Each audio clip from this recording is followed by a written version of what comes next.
Cristiano Ronaldo is often described as confidence in human form, strong posture, direct eye contact, perfect body language. But that image is learned, not natural. Ronaldo was not born fearless. He was born observant. As a child in Madeira, he learned something early that most people never consciously realize. Attention disappears quickly. If you are quiet, you are ignored. If you are weak, you are replaced. If you slow down, the world moves on without you. His home life was unpredictable, not violent but unstable. And instability creates one thing in children that stays forever: hyper-awareness. Ronaldo watched adults carefully, their moods, their disappointments, their silences. This is where his discipline really began, not on the football field, but in his nervous system. Football didn't just give him purpose, it gave him control. When he trained, the world made sense. Cause and effect existed. Effort meant improvement.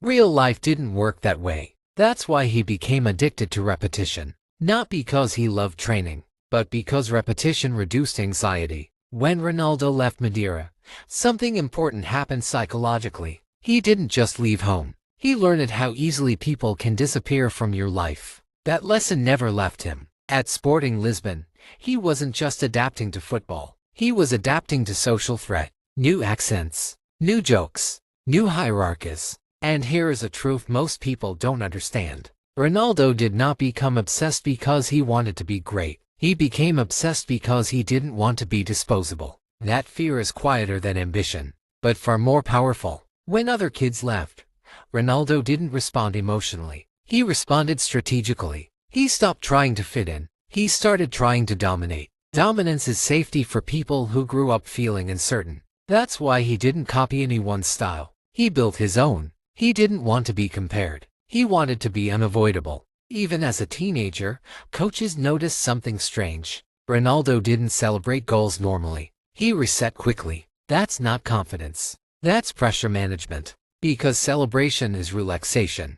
And relaxation felt dangerous. At Manchester United, people saw arrogance. What they didn't see was vigilance. Ronaldo watched everything. Teammates, media, fans. Praise made him uncomfortable. Because praise fades, he trusted criticism more. Because criticism meant attention was still there. This is why Ronaldo reacts so strongly to disrespect. Disrespect activates his oldest fear, being reduced. That fear is also why he never allows his body to decline. Not because of legacy, but because decline means loss of relevance. And loss of relevance feels like abandonment. This is also why Ronaldo struggles with rest. Rest creates mental space, and mental space brings memories. So, he fills time with structure, schedules, rules, control. Discipline is not just a habit for him. It's a coping mechanism.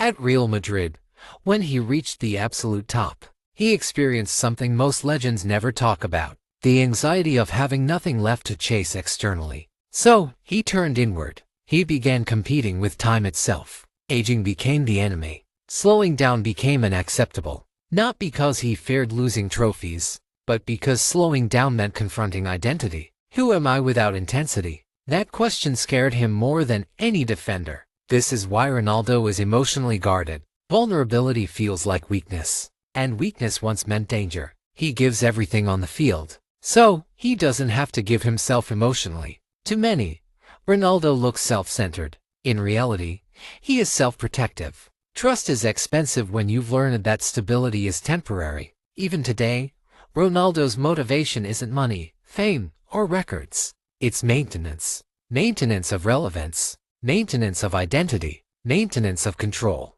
And that is the real cost of greatness. Not the training, not the pressure, but the inability to ever feel finished. As Cristiano Ronaldo's success grew, something inside him quietly hardened. From the outside, he looked fearless. From the inside, he was calculating everything. Every interview, every headline, every comparison. Especially comparisons. People think rivalry motivated Ronaldo. That's only half true. Rivalry didn't just motivate him, it threatened him. Because comparison removes control. When the world began comparing him constantly to others, especially one name that followed him everywhere, Ronaldo didn't hear competition, he heard judgment. Judgment brings uncertainty. And uncertainty is something he never learned to tolerate. That's why he reacted strongly to criticism, even small ones. Not because he was insecure, but because criticism questioned the system he built to survive. Ronaldo doesn't process criticism emotionally. He processes it as danger. That's also why his confidence sometimes feels loud. It isn't arrogance. It's reinforcement. Psychologists call this identity defense. When someone repeats their strengths publicly to protect themselves privately. Ronaldo learned early that if you don't define yourself, others will, and they won't be kind. So, he became very clear about who he was. The best, the hardest worker, the most disciplined, not as branding, but as armor. At Real Madrid, the pressure reached a level most players never experience. Every match wasn't just football, it was validation. And validation is addictive when you've lived without it. But here's something almost no one talks about. Ronaldo didn't enjoy dominance the way people think. Dominance meant responsibility. It meant expectation. It meant never having a bad day publicly. And bad days still existed. He just wasn't allowed to show them. This is why Ronaldo rarely appears relaxed off the pitch. Even smiles are controlled. Because letting go means letting someone see cracks. And cracks once meant weakness. Behind the scenes, Ronaldo's routine became extreme. Not because he wanted perfection, but because routine reduces unpredictability. The more structured his life became, the quieter his anxiety stayed. Food, sleep, training, recovery, everything measured, not for performance alone, but for peace. And yet, peace never fully came, because no amount of success can rewrite childhood wiring. When Ronaldo moved clubs later in his career, people framed it as ambition or ego. But psychologically, it was something else. It was resetting control. New environments allow you to rewrite narratives. Old ones come with expectations you didn't choose. Ronaldo has always preferred places where he could define the rules. Because rules mean certainty. As he aged, something interesting happened. The world expected decline. Ronaldo expected resistance. Not against opponents. Against time. Aging wasn't just physical. It was symbolic. Aging meant approaching an identity shift he wasn't ready for. Who is Cristiano Ronaldo when intensity is no longer required? That question still haunts him. This is why he pushes himself beyond reason. Why retirement feels distant. Why slowing down feels impossible. For Ronaldo, stopping isn't rest. Stopping is exposure. And exposure is something he learned to avoid long ago. There is a moment that comes for every great athlete. Not when the body fails. Not when the trophies stop. But when silence arrives. For Cristiano Ronaldo, silence has always been the enemy, because silence brings questions he learned to avoid. When the noise of crowds fades, when the cameras turn away, when training ends for the day, that's when the real pressure begins. Ronaldo has spent his entire life proving something, not to fans, not to rivals, not even to history, but to a younger version of himself, who once felt small, replaceable, and uncertain. That version never left him. It trained with him, it pushed him, it criticized him, and it never accepted enough. This is the truth few people understand. Ronaldo doesn't chase greatness. He chases reassurance. Reassurance that he mattered, that he was seen, that he could not be ignored.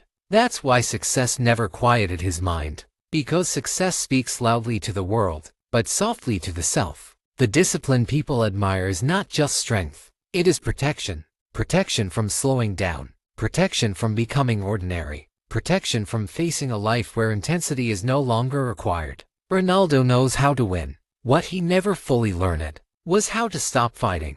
And that fight shaped everything. His confidence, his distance, his relentless drive. It gave the world a legend, but it also took something away. The ability to feel finished. For most people, achievement brings closure. For Ronaldo, it brought continuation. One more goal. One more season. One more proof. Because stopping would force him to answer a question he's avoided his entire life. Who am I when I don't have to prove anything anymore? That question has no training plan. No recovery session. No trophy. Only honesty. And honesty is harder than effort. So when people see Ronaldo pushing himself beyond reason, they mistake it for hunger. It's not hunger. It's habit. A habit formed when survival required excellence. And rest felt unsafe. This is why his legacy is not just records. His real legacy is a reminder that greatness often comes from unresolved places. That discipline can be both strength and shield. That success doesn't always heal, sometimes it hides.